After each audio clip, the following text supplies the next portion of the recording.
Good afternoon. It's my pleasure this afternoon to introduce Sue Boyd. During her 34 years with the DFAT, Sue has played all sorts of roles, from Third Secretary to Ambassador and High Commissioner. It speaks of a job well done and appreciated.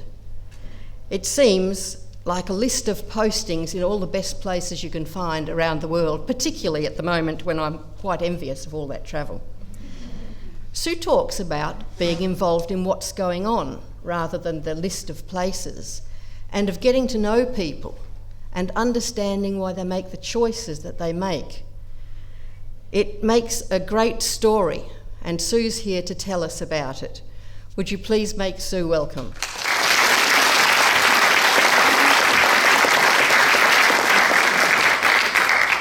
Thank you very much, Jean. Thank you. It's welcome. Very nice to be here, to be welcomed so warmly by you all, particularly because of who you are, the University of the Third Age. I mean, I'm assuming then that every one of you is someone with an inquiring mind, who wants to know new things, that's always thirsty for new information and stuff. And that's a bit frightening for someone sitting in my position. So I hope that I can actually provide some of that.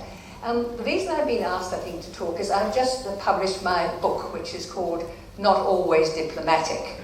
And those who know me think it's an appropriate title for the book. The book, I have to tell you, is published by University of Western Australia Publishing. And I think towards the end of this afternoon, Kate from Publishing will be here with some copies in case any of you are so enthralled by my story that you can't wait to buy a copy and take it home and read it in the privacy of your own beds or your own sitting room and really come to terms with it in close terms. So anyway, that's what's happening next. So where does the story start? Well, I, like many of you, arrived in Australia as a migrant. My family were 10-pound Poms, and we arrived in 1966 in Fremantle. The family had lived in England immediately beforehand, but really we were an international family before we came to Western Australia. And for us really, Perth was just another posting. Although when we got here, we found it was much more than just another posting. So my father had been in the British Army, and we'd been posted all around the world. So I went to 13 different schools in 8 different countries. It gave me a great opportunity to learn languages. Thank you very much. We spent quite a long time, well, I was born in India. My mother was from a British family in India who were industrialists. And my father was in the British Army, and he was posted in India during the war, and so my parents met, and in due course I arrived. I think my mother told me once that they used particular contraceptives which were sort of wrapped in silver foil and were kept in the cool box, in the ice box, refrigerator as they called it those days. And at one dinner party, their bearer, rather embarrassingly, thought these were sweets and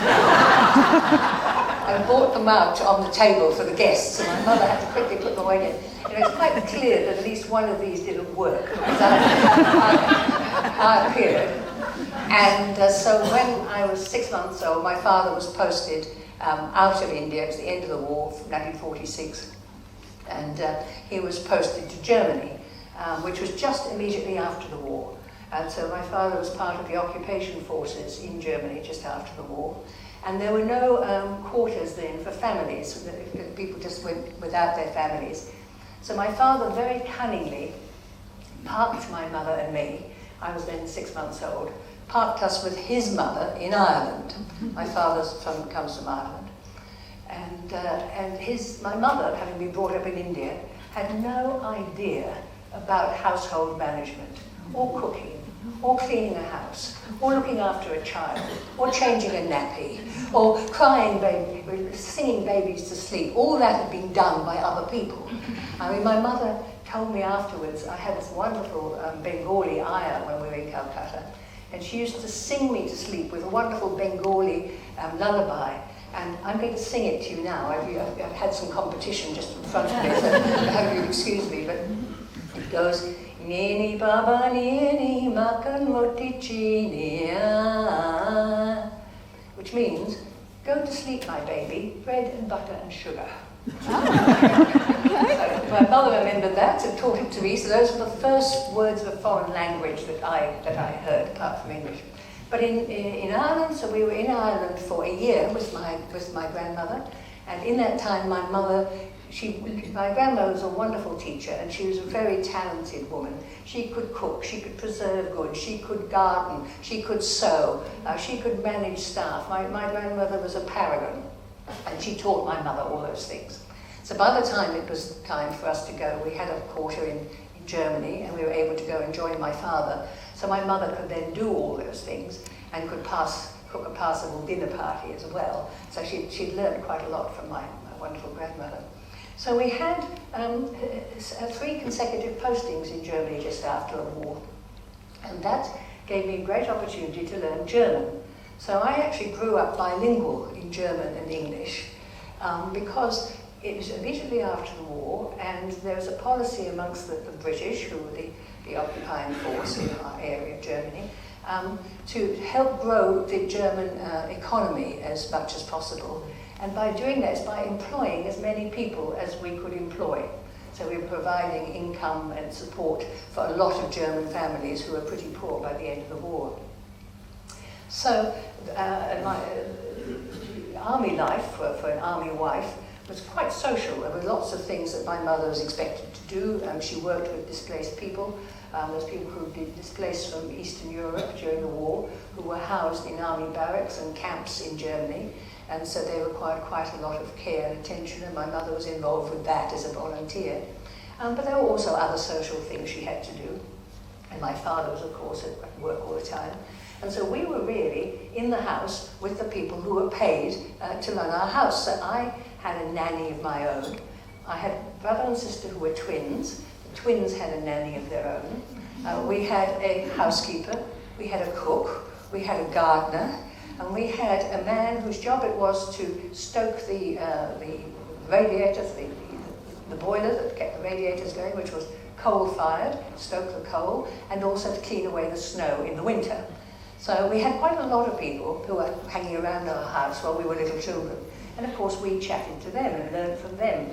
So the result is that we grew up speaking fluent German, which we learned from them, fluent German from our parents. And in fact, as in later life, as people listened to my German and were amazed at how this Australian girl had this good German, but were amazed that really the accent I had was really the accent from that part of Germany, which was near the Dutch border. So people sometimes thought I was Dutch when they listened to me. But anyway, it was a good preparation for learning other languages, because as you know, those of you who speak languages, that once you've got one foreign language, learning another is relatively easy. And at school we studied Latin, which gave us a good basis for Latin languages. But by the time I left the Foreign Service and retired back to Perth here in 2003, I had 7 languages. Wow. So it was a good basis I'd had. And the Foreign Service helped me learn those. So anyway, we arrived here in '66, and I went straight to university, the University of Western Australia, which I think quite a lot of you are also graduates from UWA. And I was taken in open arms. I went straight into St Catherine's College, and that was fantastic, because I had a community immediately of women to live with and to learn from, and also because I was a fresher, but so was everybody else, I didn't stand out as being a newbie. We were all sort of freshers together, so I could just get on with it. And I got involved with the university, and I very soon I took up sports, and I got involved with various. Before I'd come to Australia, I should just go back a bit. After I left school in England, which was my 13th school, and I had then had a year, I decided rather than going straight to university, I'd have a gap here. Now that's quite common now, but in those days it wasn't. And I went as a volunteer to work in Africa. I went to what was then Northern Rhodesia, but became Zambia while I was there. And I was sent to teach in an upper primary school in the bush, run by the Methodist Missionary Society. And so I had a year of that. The headmistress, as soon as I arrived, said, right, have I got a job for you? You're in charge of the most senior class in the school, and your job is to educate them in all the subjects on the curriculum, all except, I think the nurses taught hygiene, because we had a hospital there on the mission station as well. But I taught arithmetic, and I taught English, and I taught Bantu history and African geography and science and exercise stuff. We did, I mean, all that for my class. And then at the end of the year, they had an exam to get them to get into high school. And I was really delighted to find that I had 36 students in my class, and 12 of them got positions in high school, which was the record number we had in any one year. So that was, in those days, really quite a success. Teaching like that was, there was a curriculum laid down by the education department, and that gave us lesson by lesson. So I basically had to just keep a couple of lessons ahead of the kids and bullshit my way through, trying to keep them engaged and keep them interested, and that more or less worked. But science was a real challenge for me. I mean, science and maths weren't my thing at all, I have to say, ever at school. But science. So we had these experiments we had to do. One of the things I had to teach them about was aerodynamics. These are upper primary school kids, and of course, there we were in the bush. They'd never seen an aircraft, so they had no idea about it, so you couldn't talk about that. You could talk about birds. They'd seen birds. So the question was, how are these things kept up in the air?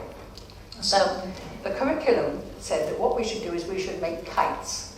And we had fun making the kites, and then we should fly the kites. And from then we should learn about aerodynamics. Well, when it came to the end of the school year and there was an exam and there was a multiple choice question, the question was asked, a kite stays up in the air because of A, air pressure, B, the string, 3, magic. They all ticked magic.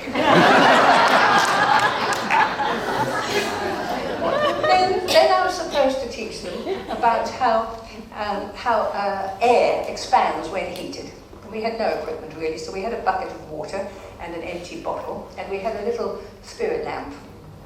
And the experiment was that we turned the empty bottle, upside down in the bucket of water, and we heated it with a spirit lamp. And of course, what would happen, the air inside would expand and would bubble out, and you'd see the bubbles in the bucket. So this was terrific. So I said, we did this, and I said to the girls, so what do you see, girls? They said, the water in the bucket is boiling, Miss Boyd. I said, what do you know about boiling water? It is hot. I said, right, now put your hands in and see if it's hot. Oh no, Miss Boyd, our hands will burn. So I thought, right, okay, so I put my hand in, and I said, you see, my hand hasn't burnt. Oh no, but you're the teacher, you have magic. So it was interesting being a teacher in those circumstances, I have to say. Anyway, I had a lot of fun, and I learned a lot when I was in Africa. And one of the first things I learned was really about my place in the global society. Because I'd been brought up as an English schoolgirl, as part of the British Army.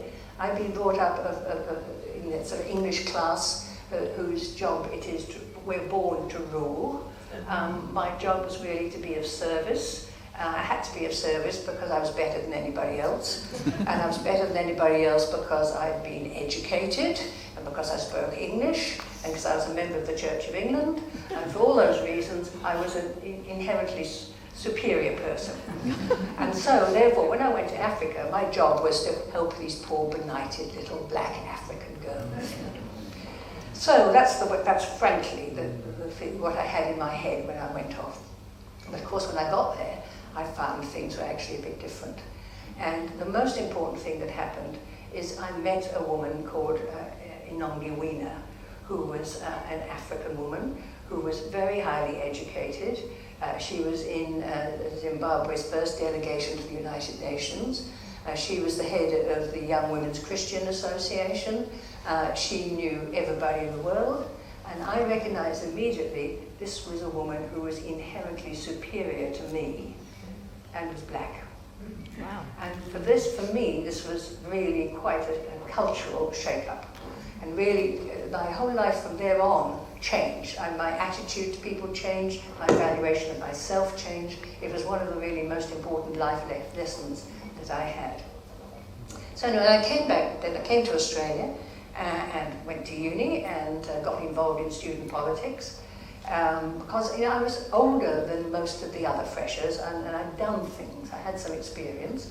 I had good organisational skills. I mean, I'd been a girl guide, I'd been a leader in the girl guides, I knew about knots and things, and I knew about a whole lot of other things. So if there was a challenge out there, I was the one who could say, oh yes, I'll have a go at that. Yeah, oh no, I can do that, I can fix it.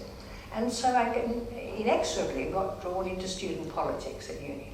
So I was asked to join Guild Council, and there was an election, of course, but as there were 4 places and 4 candidates, a bit like here, it wasn't exactly an election, but yeah, I got on to Guild Council. And then, as time went on, towards the end of my time, and I did lots of things when I was on Guild Council. I ran a conference on sex and the single student, for example, which was a real sellout every lunchtime at uni.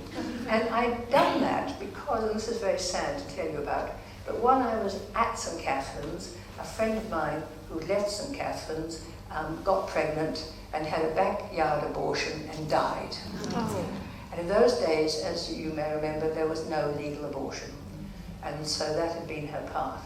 And I just felt so sorry about her, but also so angry about the circumstances in our society that had actually caused that to happen.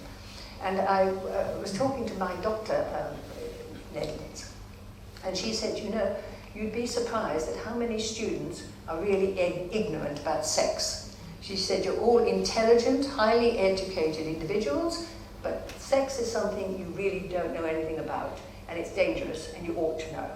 And so I took that to heart, and I thought, all right, well then, as member of Guild Council, we should do something about educating students about sex so that people knew what it was all about. And we campaigned for condom dispensary units on campus, and we did all sorts of things, but we gave these lectures. And Michael Cheney, who's a great friend, and probably a great friend of many of you, told me that he was sitting in one of those lectures when I was talking. And I said to the students, I said, listen, you've got to, particularly girls, you've got to think about what you want, what your objectives are, what you're prepared to do, what sort of behaviour you want to show and you want to have shown towards you. And you don't have to wait till the last minute when you're in the back of the surfy's wagon before you make up your mind. You have to make up your mind before then, you see. So Michael Cheney remembered that. And when he came to visit me in Vietnam, when I was posted there in the Australian Embassy, our embassy was in a quarter of Hanoi called Van Phuc. Michael Cheney said, oh yes, he said, that's interesting, that's the Shagger's wagon that you're No, anyway, it was an ongoing joke between us. But that was one of the things. So anyway, the time came to elect a new Guild president. And various people said to me, Sue, you ought to stand for election to be Guild president. And I said, like girls do, oh no, not me, No, I'm not prepared. No, I don't have the skills. No. And they said, yes, you do, and you're bloody well going to stand. And what's more, you're going to be the first woman Guild president. There hasn't been a woman before, so this is going to be momentous, and we will support you. So I thought, oh, all right, well, I'll have a go at it with a good supporting team. Anyway, so I ran for election. There were 3 candidates in that election.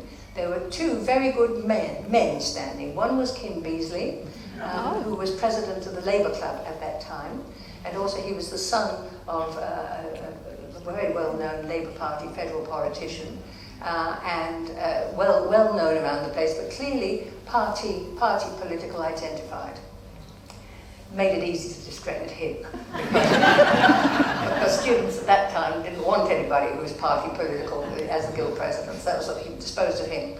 And there was a very nice chap called Tim Blaine, who was the other candidate, and Tim had already been chosen as the Rhodes Scholar to represent Western Australia, and he was going off to Oxford halfway through the academic year to take up his position at Oxford. So he wasn't going to be around to be the guild president for half the time if he's supposed to. So it was easy to discredit him. So anyway, one way or the other, I managed to get myself elected, and so became the first woman president of the Guild of Undergraduates at our university. So at the same time as I was doing my studies, I was also working at the Daily News. The Daily News and West Australian newspapers took on students as cadet reporters, and I worked for 2 days a week. I worked on Saturdays and 1 day in the week, we wrote all sorts of things. And as I was a new chum, I just arrived in Australia, I didn't really know much about Western Australia, and this was a great opportunity for me to learn, I have to say. Put my foot in it a couple of times. I was doing a vox pop on St George's Terrace one day, that's catching passers-by and asking their opinion on a particular topic and then writing it down. And then I'd say, and excuse me, would you mind telling me your name, sir? He said, yeah, Joe Blow. So I wrote down Joe Blow. And then I said, and what's your address, sir? He said, Gage Roads, Fremantle. So I put that in. And the editor laughed his head off. So anyway, I learned I learned about the state one way or the other by all the various jobs were given. So it was a great learning opportunity. And then the time came then to go out to the world and earn my living. And we did lots of other things in the student. If you want to know lots about it, you can read the book. There's more in there. But anyway, so I was doing a diploma in education. I did a Bachelor of Arts and a Dip Ed because I wanted to be a teacher. I'd done such a good job and I'd had such fun in Africa that I wanted to go on teaching like that. And I knew that there were teaching opportunities in Papua New Guinea sponsored by the federal government. And I thought, well, maybe if I get one of those jobs, it would be like Africa, but closer to home, so that would be good. So I was doing my Dip Ed. So I was all set to be a teacher. And in the meantime, WA newspapers were saying, come and work for us. So I could have gone and worked there. And I'd done some work for ABC television. And they said, oh, come and work for us. So I had a number of things I could do. But I have to say I did practice teaching like many of you would have done probably in Western Australian schools. And in those days it wasn't a lot of fun. The senior mistresses were bitches who actually resented having a university student foisted upon them to do tech prac and didn't make life easy for people like me. So I wasn't actually terribly attracted to the idea of teaching in West Australian schools. But so when I was thinking, well, what am I going to do? I bumped into, in the corridor at uni, I bumped into Tim Kendrew.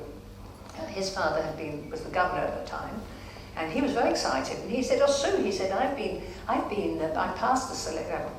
selected for the Department of Foreign Affairs and Trade, or External Affairs as it was in those days." He said, "Provided I pass my exams." So I said, "Oh, that's odd." I thought, he is no more Australian than I am. I mean, I'd been in Australia 4 years at that time. I still regarded myself as English. People kept saying to me, "Oh, you've got such a lovely English accent. Oh, you've got that lovely English skin." It was being reinforced all the time that I wasn't Australian. So I really didn't feel, frankly, Australian. And I never thought that I could go into the Australian Foreign Service. But here was Tim. He was no more Australian than I was. And frankly, he was thicker than I was. So, I thought, if they're going to take him, but there's a good chance they might take me. I thought, well, maybe I'll throw my hat in the ring for Foreign Affairs. So I went into the careers office and said, when those Foreign Affairs people come, I'd like to talk to them, please. And they said, well, they've been, and actually applications close tomorrow. But if you send a telegram in today with your application and follow up the documentation, you should be right. So I did that, and I rushed around, and I found referees, and I found the documents, and I sent it all off to Canberra. Well, they shortlisted me, invited me to Canberra for an interview, and then I got in, got the job. So Foreign Affairs is what I did. So I went straight from university, straight into the Department of External Affairs, which is where I was for the next 34 years. Wow. And it was terrific, I have to say. I was very lucky. I had wonderful postings. My first posting was Portugal, and Portugal, the secretary of the department invited me in for an interview before I went. And he said, "Oh, Portugal's a wonderful posting, you'll love it. Great food and wine," he said. Yes. He said, Yes. "And wonderful architecture, and a very interesting history." He said, "Oh, you'll love it." And I said, "Well, that's all very interesting, Secretary, and what about the job? What about the work?" And he said, "Don't you worry your pretty little head about that." So he said, no. He said, frankly, we've set up this post as a front for a migration operation. The Portuguese won't let us take migrants unless we have an embassy there. We need to have an embassy there. So you're there to work with the ambassador, be the embassy. So just enjoy yourself." So I thought, well, I'm not sure that this is the way of a brilliant career. Anyway, so when I got to Portugal, I set around finding what mattered for Australia and what I could get my teeth into. And what I found was Portugal's colonial policy. Portugal was one of the last countries setting free its colonies. It had colonies in Africa, it had one in India, it had them in the Pacific, in the Atlantic Ocean, and of course it had East Timor, which was right close to us, so mattered to us a bit. And so colonial policy, I thought, well, here's something that's worth getting my teeth into, and so I got stuck into that, which was just as well, because after my 3 years posting in Portugal, I came back to Canberra. I came back via the colonies of Mozambique and Angola. I got a sense of the unease that was existing in the colonies and the worries about what was going to happen next. There'd already been worries in Portugal, and I brought all that information with me, and I went to work in the department the day after Anzac Day, which was the day of the Portuguese Revolution. So the revolution took place in Portugal on that day. And so suddenly, like nobody before had cared about Portugal really, but now suddenly Portugal mattered to us because of East Timor, essentially. So the second day that I was at work, they came to me and they said, the Prime Minister wants to be briefed by the department on what's going on in Portugal. And he said he doesn't want some old fuddy-duddy who doesn't know. He wants someone who really knows what's going on. And Sue, you're fresh back, you're it. Off, you'll go to see the Prime Minister. So that was in Old Parliament House, of course. So I sort of, I'm off to see the Prime Minister. So I sort of hitched down my miniskirt as far as I could hitch it down, and I sort of got my hair all tied up, and got my lipstick on, and got ready to go, and went across the Rose Garden to the Prime Minister's office. And I was shown into the Prime Minister's office. And the first thing he said, he boomed from the end of his office, he said, "Well, Susan," he said, "what's going on in Portugal? And what does it mean for Australia? And what should we do about it?" Well, those are fair questions. So I told him the answers to all those questions, and obviously he was satisfied because he remained a really good supporter of mine for the whole of my career. I owe a lot to Gough Whitlam. So it was a great start. But actually, those questions he put to me are the foundation of what every Australian diplomat is doing overseas. You might say, what are diplomats doing overseas? That's what we're doing. We're in the country we're in, we're meant to be finding out what's going on. We're meant to be understanding of what's going on. We need to understand what does it mean for Australia, and is there something we need to do, something we need to feed in, or something that we need to take advantage of. So that's what we're all about. So those were three really useful questions to be asked at the beginning of my career. And so I carried those messages with me. So every post I went to, that was the question. What does it mean for Australia? What should we be doing here? What happens next? And some posts, it was very clear, and in some it wasn't quite as clear. So I had a great career. I went to East Germany. East Germany was then communist. Of course, it was behind the Iron Curtain. And that was quite fun because, of course, many of you will know about Stasi, the secret intelligence organization, which kept an eye on all of us and were convinced that we were all foreign spies. I wasn't. But kept tabs on us and produced a huge amount of data. So after the end of my career, when I'd left East Germany and got back to Australia, I discovered that there was, and the wall had fallen down and Germany had been reunified, I discovered that there was files on us. And I applied for, could I have my file, please? Could I get my file? And lo and behold, there were several files on me, and they numbered about 810 pages in total. And yes, I could certainly have them, and they would photocopy them and send them out to Australia for me, so I didn't have to go there to read them. And that cost me about $50. So I thought, well, that was worth having. And I read through those files with enormous interest. And they were in German, and luckily I already had German. So I read them very carefully, and there's a lot in there that I thought was of real interest to the intelligence community, but also of interest to the ordinary reader, and interesting to know what it was that they were writing about me. And so I wrote it up, and I decided, well, how can I publish this? How can I get this into the public domain? Is it an essay for the monthly, or how do I get it out there? And whilst I was thinking, what do I do with this material, which I'll tell you a bit about the material in a minute, but what do I do about this material? At the same time, I'd been teaching in the 3 universities here since I retired from Foreign Affairs and came home, and I'd been teaching international relations. And all those students of international relations were all asking me the same questions. How do you get to Foreign Affairs? What does Foreign Affairs actually do? What's the first secretary? What's a third secretary? What's an ambassador do? What's the difference between an ambassador and a high commissioner? Why does Australia have embassies around the world? All these questions. So I thought, I think I need to write a book which puts in all the answers to all these questions. And as well, my Stasi file could be a chapter in this book. Right, here we go, that's the answer. So that's where the book came from, for those two things. So I addressed a lot of those questions and put the Stasi file in. In the Stasi file, as I say, what they were looking to see was I a spy? But they built up a profile of me so they could understand me. By talking, of course, everybody who talked to me had to file reports, and they had all this material then which they could draw upon. And so what they wrote about me is they said, well, she is attractive and well-groomed. She has nice clothes, good clothes. She makes friends very easily. She's very open, and she has a way of drawing people into her confidence and asking them things. And so she has a good communication skills. She has good housewifely talents. She can cook, and she's interested in wine, but she doesn't drink too much, as is borne. But it's not from a prudish point of view, as is borne out by the jokes she tells. So that was all in there.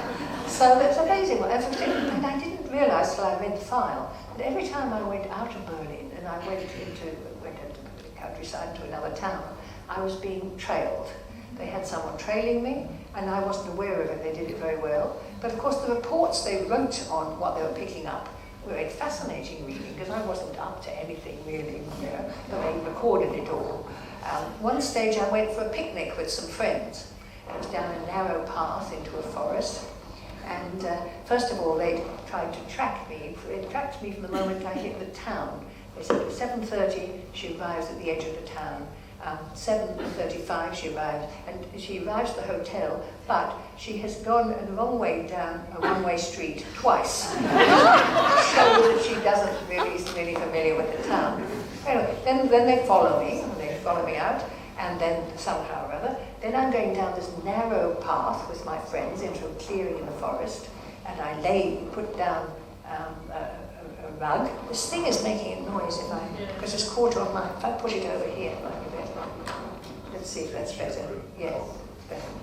Oh, well maybe I think that's caught it.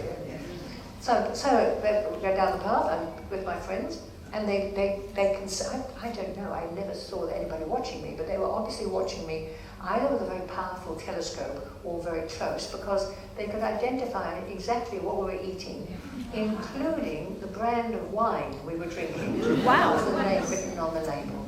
I mean, it was quite extraordinary what their resources were. Wow.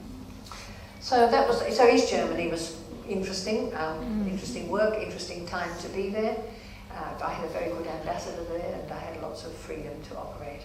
And then I went on to a number of other posts. I went to Bangladesh, where I was head of mission, which was mostly an aid post. I went to Vietnam, which was my favourite post, and it was really a terrific time to be the Australian ambassador in Vietnam, because Vietnam was just opening up to the world, and Australian businesses were there to be the partners of the Vietnamese businesses to help them. I mean, Telstra provided the international telecommunications for Vietnam Telecom so they could communicate with the world. BHP Petroleum went in with the petroleum company to exploit the oil and gas fields in the South China Sea. ANZ Bank got the first foreign licenses to open banks in both Ho Chi Minh City and Hanoi.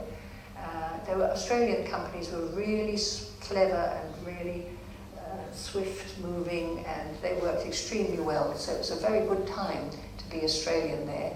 And it was also a particularly good time because the Americans weren't there. The Americans were boycotting still because of the MIA question, and there was no American ambassador there, and there were no American companies there. So even though the Vietnamese companies might have preferred to have American partners in their quest to access the rest of the world, the Americans weren't there, and the Australians were second best. But they were good enough. And that's how we really got a foot in the door. I learned Vietnamese sufficiently well to have sort of, not detailed conversations, but little conversations. I learned enough to know that when the foreign minister came to visit, the Australian foreign minister, I could tell him who he was meeting the next day, and their names were not Huck, Fuck and Chuck. Their names were Hook, Fook and Chook. Little things like that were sort of useful to know. So Vietnam was a fantastic post for me, and then I went to Hong Kong. I was there for a year just after Hong Kong had handed over. For me, it was a really boring post because all the interesting work was now in Beijing after the handover. It's got more interesting since then, but those days have been a bit boring. So I asked to be moved, and the department moved me to Fiji. People in Hong Kong thought I was crazy. I mean, Hong Kong was the centre of the universe. I mean, Fiji was a holiday destination. What was I doing there? But in fact, as we know, for Australia, the Pacific is really important. And also, as they said to me, Sue, we think there's going to be a coup in Fiji any moment. And we think you're just the person. You've got a safe pair of hands, and you're a sensible girl. And we think that you'll manage our relations during a coup. So I was sent to manage our relations during the coup, and indeed there was a coup. And so that was a really interesting time to be posted there. It was a bit dangerous. I had bodyguards. In fact, when the bodyguards first arrived to guard me, I sat down and I said, I've never had bodyguards before. These are Australian federal policemen. I said, I've never had them before. I don't know how to behave. I mean, do you have to come with me everywhere I go? Do I have to feed you? Do you sleep in my house? How does this all work? So they told me. And then I said, and oh, by the way, I said, Mr. Downer told me that your counterparts who were guarding Pauline Hanson all ended up sleeping with her.